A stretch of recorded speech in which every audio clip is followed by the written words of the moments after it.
Pyramid కొత్తగా కట్టిన రోజుల్లో నేను మరి అప్పటికే లోక్సాన్ రాంపా గారి బుక్లు చదవడం, యాస్ట్రల్ ట్రావెల్ గురించి అంతా వినడం, మనందరం అవగాహన ఉండడం వల్ల నేను కూడా యాస్ట్రల్ ట్రావెల్ చేయాలి అనే ఒక డీప్ కోరిక నాలో ఉండేది.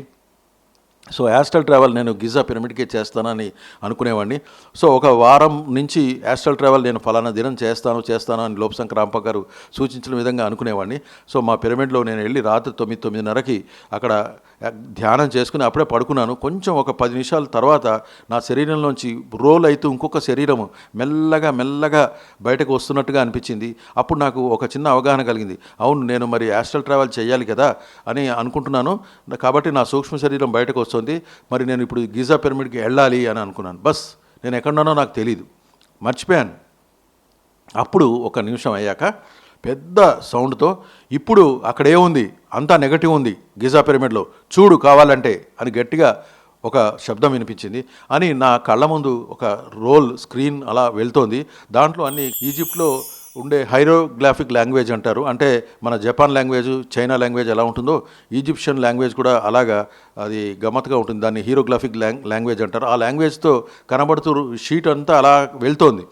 అలా చాలాసేపు వెళ్ళిన తర్వాత నేను అనుకున్నాను అనమాట, నన్ను ఇంత గట్టిగా గద్దించిన మాస్టర్ ఎవరు అని అంటే, అప్పుడు ఎదురుగుండా ఆ స్క్రీన్ మీద ఆ లాంగ్వేజ్ అయిపోయింది, KRISHNA అని ఆల్టర్నేట్గా, అంటే ఒక స్పేస్ విడిచిపెడుతూ కృష్ణ అని పడింది. అప్పుడు ఒక్కసారిగా ఓహో, కృష్ణ మాస్టరే నాకు ఈ విధంగా చేశారా అని చెప్పి ఒక్కసారి కళ్ళు తెరిచాను. మా కింగ్ ఛాంబర్లో నేను పడుకుని ఉన్నాను. So that was my astral travel experience. చాలా బ్యూటిఫుల్ ఎక్స్పీరియన్స్. ఇది నా ఒక్కడికే తప్ప ఇంకా ప్రపంచంలో ఎవరికి తెలియదు, పత్రికారికి కూడా చెప్పలేదు. ఇది అయిపోయిన ఒక దాదాపు నెల 15 రోజుల తర్వాత మన Vijayawada pyramid master, senior most master Varalakshmi madam phone చేశారు. సార్ ఇట్లా నేను అర్జెంటుగా నేను స్వతంత్ర కుమారి, అంటే గుడివాడ పిరమిడ్ మాస్టర్ స్వతంత్ర కుమారి గారు, మేము ఇద్దరం కలిసి మీ జగిత్యాలకు వస్తున్నాం సార్, పత్రికారు మా ఇద్దరిని అర్జెంటుగా జగిత్యాల వెళ్ళమన్నారు అని చెప్పారు. రండి మేడం, దాందే ఉంది, మీరు తప్పకుండా యు ఆర్ వెల్కమ్, అండ్ నేను కూడా 2 క్లాసులు అరేంజ్ చేస్తాను, మా సీనియర్ మాస్టర్స్ ఉన్నారు, సో ఆహ్వానిస్తాను వాళ్ళందరినీ కూడా అని చెప్పాను. సో వాళ్ళిద్దరు పాపం కారు వేసుకుని అక్కడి నుంచి వచ్చారు. సో ఆ రోజు సాయంత్రం పిరమిడ్లో క్లాస్ పెట్టించాను. అలాగే మన్నాడు పొద్దున కూడా 6 to 8 o'clock క్లాస్ రెండోసారి కూడా ఆవిడ నిర్వహించారు. తర్వాత మా ఇంటికి వచ్చారు. సో 10:30, 11ంటికి మా ఇంట్లో భోజనం చేసి ఇంకొక 5 నిమిషాలు దాటితే ఇక వాళ్ళు వెళ్ళిపోతారు. భోజనం అయిపోయింది. కొంచెం ఒక్కపొడి ఇస్తూ, ఎలా ఉంది మేడం మా పిరమిడ్ అని అడిగా. సో ఆవిడ ఏం చెప్పిందనంటే, మీ పిరమిడ్ చాలా బాగుంది సార్, అద్భుతంగా ఉంది, కానీ అక్కడ ఆ గోడలు పైన చూరుని పట్టుకుని కొన్ని వేలాడుతున్నాయి సార్ గబిలాలాగా, అవన్నీ మన ఈజిప్షియన్ లాంగ్వేజ్ లాగా ఉన్నాయి, అన్నీ చూరుని పట్టుకుని వేలాడుతుంది. సో నేను వాటిని అన్నింటినీ నా శక్తితో వాటిని అన్నింటినీ నిర్మూలన కావించాను. నా పని అదే, మున్సిపాలిటీ వర్కర్ లాగా నేను ఎక్కడ నెగటివిటీ ఉంటుందో అక్కడ నన్ను పత్రికారు పంపిస్తారు, అక్కడ నుంచి నెగటివ్ తీసేయడానికి మరి నేను వస్తుంటాను సార్ అంది. అప్పుడు నోరు వెళ్ళబెట్టడం నా వంత అయింది. ఎందుకంటే ఆవిడకి నేను ఏమీ చెప్పలేదు, హీరోగ్రాఫిక్ లాంగ్వేజ్ చెప్పలేదు, ఈజిప్షియన్ది చెప్పలేదు, ఏమీ చెప్పలేదు. అప్పుడు ఆవిడకి నా యాస్ట్రల్ ఎక్స్పీరియన్స్ చెప్పాను. మేడం ఇట్లా నేను ఒకరోజు ఇట్లా అనుకున్నాను, అక్కడ ఈజిప్ట్కి గిజా పిరమిడ్కి వెళ్దాం అనుకున్నాను, అక్కడ ఏమో పెద్ద శబ్దం వచ్చింది, అక్కడ ఏముంది ఇప్పుడు అంతా నెగటివిటీ ఉంది అన్నారు, అది చూస్తే కృష్ణ మాస్టర్ అని వచ్చిందంటే అప్పుడు ఆవిడ వరలక్ష్మి గారు అంది, ఎస్ అందుకే మీ దగ్గర నెగటివ్ వచ్చింది, అది మీరు వెళ్ళి యాస్ట్రల్ వరల్డ్లో యాస్ట్రల్గా మీరు అక్కడికి వెళ్ళారు, అక్కడికి వెళ్ళి అక్కడ నెగటివిటీని అంటించుకుని మళ్ళీ మీ పిరమిడ్కి వచ్చి ఇక్కడ తగిలించారు చూరికి. సో పిరమిడ్ యొక్క అద్భుత శక్తి అది నిర్వీర్యం అవుతుంది కాబట్టి, మరి బ్రహ్మర్షి పత్రికారికి ఆయన సర్వజ్ఞుడు కాబట్టి ఆయన అక్కడి నుంచి మమ్మల్ని మరి పంపించడం జరిగింది. ఇదంతా ఇలా అయింది అని అంటే నేను ఆవిడ ఎంత ఆశ్చర్యపోయామంటే, అప్పుడు పత్రికారి సర్వజ్ఞతకి నేను హ్యాట్స్ ఆఫ్ తెలిపాను. So that was a great experience నాకు ఈ పిరమిడ్ స్పిరిచువల్ సొసైటీలో వచ్చినందుకు. సో ఇట్లాగే ఇంకొక 2-3 ఎక్స్పీరియన్స్లు చెప్పి మీకు ముగిస్తాను. ఒకసారి పత్రికారు, నేను ఎప్పుడు పత్రికారిని కలిసినప్పుడల్లా నా ఆధ్యాత్మిక ప్రగతి ఎట్లా ఉంది సార్ అని నేను అడుగుతుంటాను. సో ఆయన ఎస్ బాగుంది అంటే నేను ఎప్పుడు పీకుతుంటాను సార్ని. సో ఒకసారి అట్లాగే ఆధ్యాత్మిక పురోగతి ఎలా ఉంది సార్ అంటే A1 అన్నారు. సరే అయిపోయింది. ఇంకొకసారి ఏంటంటే పడుకున్నాను, ధ్యానం చేసి జస్ట్ అప్పుడే నిద్రపోయాను. ఎదురుగుండా పత్రికారు నేను ఉన్నాం, ఆయన నన్ను కౌగులించుకున్నారు. సో ఆయన నా పెదవుల మీద ఒకసారి చుంబించారు. అంతే, నేను ఎక్కడున్నానో తెలియదు, విశాల విశ్వం అంతా కనబడుతోంది, మొత్తం విశ్వం అంతా నేనే నిండి ఉన్నాను. ఒక్కసారిగా నాకు భయం వేసింది. అంటే ఎదురుగుండా సూర్యుడు, చంద్రుడు, గ్రహాలు అన్నీ కనబడుతున్నాయి, అదంతా నేనే అనే ఫీలింగ్. సో నా ఈ చిన్ని గుండె తట్టుకోలేకపోయింది. ఒక్కసారిగా సాయిరామ్ అని గట్టిగా అన్నాను, ఎందుకంటే అప్పటికి ఇంకా నేను సత్సాయి ఫోల్డ్లోనే ఉన్నాను. అంటే పత్రికారు ఒకవైపు నుంచి గదమాయించినట్టుగా అన్నారు, అంటే దాని అర్థం సాయిరామ కాదు అని. అంటే అప్పుడు నేను గ్రహించాను. సారీ సార్ సాయిరామ్ కాదు, అన్యథా శరణం నాస్తి అహం ఏవ శరణం మమ అనుకున్నాను. అంటే ఎవరు నన్ను రక్షించలేరు ఎక్సెప్ట్ నాకు నేనే తప్ప అని దాని అర్థం. త్వమేహ శరణం అంటేనేమో ఎదురుగుండా భగవంతుడు ఆర్ మాస్టర్స్ వాళ్ళు రక్షిస్తారు అని, అహమేవ శరణం అంటే నాకు నేనే దిక్కు, అంటే అప్పో దీపో భవ అంటాం కదా. సో ఎవరిని వాళ్ళే కాపాడుకోవాలి, ఎవరిని వారే ఉద్ధరించుకోవాలి అని దాని అర్థం. ఎస్, ఎప్పుడైతే నేను అలా అన్నానో పత్రికారు శాంతించినట్టుగా అని ఎస్ అన్నట్టుగా అన్నారు. So that was a great experience. ధ్యానం చేస్తున్నాను, ఎదురుగుండా నాకు ఒక శరీరం కనబడుతోంది. ఆ శరీరాన్ని దగ్గర నుంచి చూస్తే అది నా శరీరమే. ఆ శరీరం నేను దాన్ని గమనిస్తున్నాను. ఆ శరీరం నుంచి ఇంకొక శరీరం లేచి కూర్చుని ఆ శరీరం అనుకుంటుంది మనం ఇప్పుడు ధ్యానం చేయాలి కదా అని. కళ్ళు మూసుకుని మళ్ళీ కూర్చున్నాను, కళ్ళు మూసుకున్నాను, మళ్ళీ ఇదంతా బంద్ అయిపోయింది. అంటే నా ఫిజికల్ బాడీ నాకు తెలియదు ఎక్కడుందో, ఇంకొక శరీరం తెలియదు, కూర్చున్న శరీరం కనబడలేదు.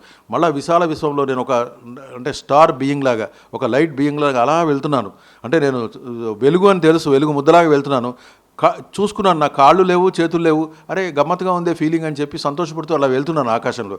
వెళ్తున్న తర్వాత నాకు ఎదురుగుండా ఒక బ్రహ్మాండమైన ఒక పెద్ద గ్లోబ్, అంటే చంద్రుడు ఒక వెలుగు పూర్ణ చంద్రుడు, అంటే పౌర్ణమి చంద్రుడు ఆకాశంలో కనుక ఒక 50 రెట్లు మ్యాగ్నిఫై అట్లా అయితే కనుక ఎలా ఉంటుందో అలా ఆకాశంలో చూస్తున్నాను. ఆ వైపు డైరెక్షన్లో నేను మళ్ళీ వెళ్తూ కొంత దూరం అయిపోయాక నాకు చాలా దుఃఖం వస్తుంది, ఏడుస్తున్నాను అనమాట.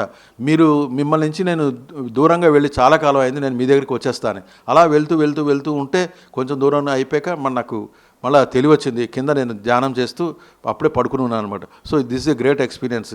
సో అప్పుడు పత్రికారు అన్నారన్నమాట, నీ సూక్ష్మ శరీరం విడుదలైంది, కారణ శరీరం విడుదలైంది, మహాకారణ శరీరంతో నువ్వు వెళ్తున్నావు, సో నీ పూర్ణాత్మను నువ్వు దర్శించావు అని చెప్పాను. So these are all my meditational experiences. So ఒక వైద్యుడిగా మరి నేను ధ్యానం గురించి ఎంత ప్రచారం చేశాను అని అంటే ఈ 22 సంవత్సరాల నుంచి.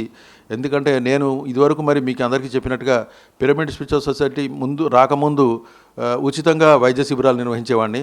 మరి పిరమిడ్ స్పిరిచువల్ సొసైటీ మూమెంట్కి వచ్చిన తర్వాత ఇంకా వైద్య శిబిరాలతో పాటు ధ్యాన శిబిరాలు నిర్వహించాను.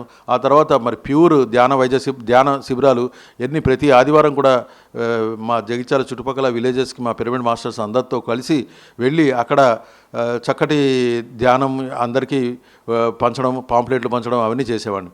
సో పిరమిడ్ స్పిరిచువల్ సొసైటీకి వచ్చాక మరి నాకు చిన్నప్పటి నుంచి ఒక రాజకీయ రంగం అంటే చాలా చాలా ఇంట్రెస్ట్. ఎందుకంటే అది ఒక తల్లివేరు లాంటిది.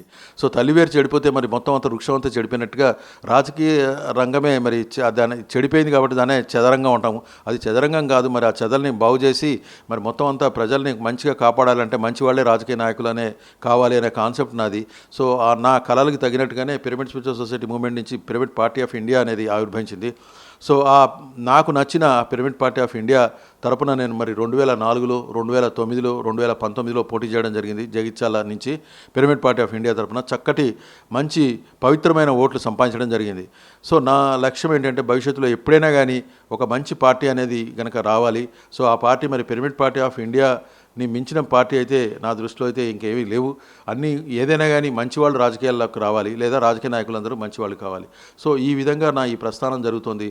మరి పిరమిడ్ స్పిరిచువల్ సొసైటీ మూవ్మెంట్ అందరినీ కూడా స్వాధ్యాయం వైపు మరలుస్తుంది. ఎన్నో బుక్కులు, వందలాది బుక్కులు, వేలాది బుక్కులు మేము అందరం చదివాము. మరి మిగతా అందరినీ కూడా అలాగే ప్రోత్సహిస్తుంటాం.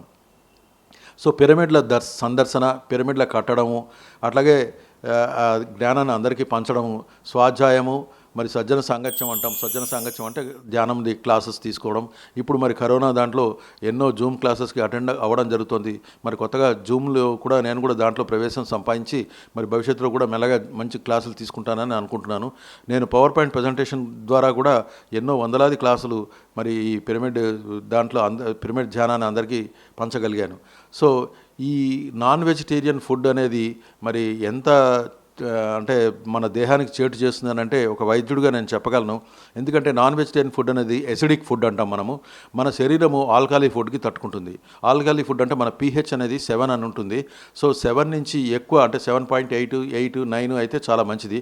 కానీ ఎసిడిక్ ఫుడ్ అంటే ఆ 7 నుంచి 6, 5 అదంతా ఉంటుంది. ఈ ఎసిడిక్ ఫుడ్ ఏంటంటే దాన్ని ఆక్సిడెంట్స్ అంటారు. సో అవన్నీ కూడా మన దేహంలో చాలా ఇంజూరియస్, అంటే లోపడంతా కూడా చెత్తని పేర్కొన అంటే ఏమంటారు, టాక్సిన్స్ అంటే చాలా విష పదార్థాలు అనమాట, పేరుకుపోతాయి. సో దానివల్లే మనకి రోగాలన్నీ వస్తాయి. సో ఎప్పుడైతే మనిషి మరి ఎసిడిక్ ఫుడ్ నుంచి ఆల్కలీ ఫుడ్ అంటే ఫ్రూట్స్, తర్వాత వెజిటబుల్స్, అవన్నిటిలో కూడా ఆల్కలీ ఫుడ్, క్షార గుణం అంటాం మనం. ఆమ్ల గుణం అనేది మంచిది కాదు, క్షార గుణం అనేది చాలా మంచిది. సో ఈ వెజిటేరియన్ ఫుడ్ ఎవరైతే తింటారో వాళ్ళందరికీ కూడా చాలా చక్కటి రోగ నిరోధక శక్తి అనేది వస్తుంది. మరి ఈ కరోనా దాంట్లో మనందరం వినే మాట రోగ నిరోధక శక్తి. సో ధ్యానం ద్వారా రోగనిరోధక శక్తి పెరుగుతుంది. అట్లాగే వెజిటేరియన్ ద్వారా కూడా ఈ ఇమ్యూనిటీ అనేది పెరుగుతుంది. సో మనం అందరం కూడా, నేను మరి ఒక సర్జన్గా చెప్పగలను ఏంటంటే, ఎవరైతే నాన్ వెజ్ తింటారో మరి వాళ్ళకే అన్నీ ఏమంటారు, మన అన్నవాహికకు సంబంధించిన రకరకాల రోగాలన్నీ వాళ్ళకే వస్తాయి. అల్సర్ కానీ, ఎసిడిటీ కానీ, పైల్స్ ప్రాబ్లం కానీ, ఫిస్టులా ప్రాబ్లం కానీ, మరి ఆడవాళ్ళకి కూడా గర్భసంచి వ్యాధులు కూడా అన్నీ కూడా నాన్ వెజిటేరియన్కి లింక్ అనేది కరెక్ట్గా చేయబడింది. మన ఫారినర్స్ వాళ్ళ వైద్యం దాంట్లో కూడా అందరూ అంటారు నాన్ వెజిటేరియన్ ఫుడ్ ఈజ్ డెలిటీస్ అని. కానీ మన ఏంటంటే ప్రజలందరూ కూడా అది బలము అని చిన్నప్పటి నుంచి కూడా మనందరికీ అది చొప్పించారు. యాక్చువల్గా దాంట్లో ఉండేది ప్రోటీన్స్, దానికన్నా మాంసాహారంలో ఉండే ప్రోటీన్స్ కన్నా మన సోయాబీన్స్, చిక్కుళ్ళు, నట్స్, క్యాష్యూ నట్స్ ఇటువంటి వాటిలలో ఎంతో ఎక్కువ. కానీ అది గమనించే ఎవరు అంటే ఒక మాయలో ఉన్నారు. సో ఆ మాయను ఛేదించడానికి పుట్టిన వాళ్ళే మరి పిరమిడ్ మాస్టర్స్ అందరూ కూడా. మరి ఈ పిఎంసి ఛానల్ ద్వారా నేను చెప్పదలుచుకున్నది ఏంటంటే, ఎంతోమందిని ఈ పిరమిడ్ మెడిటేషన్ ఛానల్ మరి అంటే మా జగిత్యాలలో కూడా చక్కటి ఛానల్ ఇప్పుడు ఈ మధ్యనే కూడా టెలికాస్ట్ చేస్తున్నారు. మరి చుట్టుపక్కల ఎంతోమంది విలేజెస్ వాళ్ళు కూడా పిఎంసి ఛానల్లో మేము ఇది చూసామండి, అది చూసామండి అని అంటున్నారు. సో పిఎంసి ఛానల్ ద్వారా ఎంతో ఎనలేని సేవ మరి ఈ ప్రపంచానికి జరుగుతుంది. మరి పత్రిగారి కళల సాకారం జరగడానికంటే శాకాహార జగత్తు, పిరమిడ్ జగత్తు మరి ఇవంతా కూడా రావాలి అని అంటే పిరమిడ్ మెడిటేషన్ ఛానల్ అనేది చాలా అద్భుతంగా పనిచేస్తుంది. మా సీనియర్ మాస్టర్లు అందరూ కూడా మరి నంద కానీ, నవకాంత్ కానీ, ఆనంద్ కానీ వీళ్ళందరూ కూడా ఎంత గొప్పగా పనిచేస్తున్నారంటే నేను చెప్పనాలేవి కాదు. సో ఈ పిరమిడ్ మెడిటేషన్ ఛానల్కి నేను వారికి మాధ్యమం ద్వారా వారందరికీ కూడా నా హృదయపూర్వక కృతజ్ఞతలు తెలుపుకుంటున్నాను. నమస్కారం. Thank you.